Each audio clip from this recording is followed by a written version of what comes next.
How to log in into Comcast email account. Hey guys, welcome back to the channel.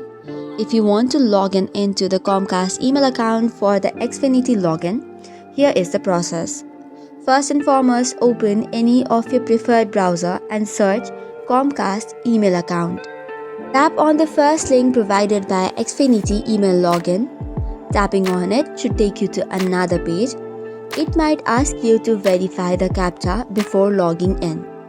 Once you have logged to this page, you will see an option called as Sign In, which should redirect you to another page from where you can provide your email address, mobile or username, and then tap on Let's Go to the next page for the password.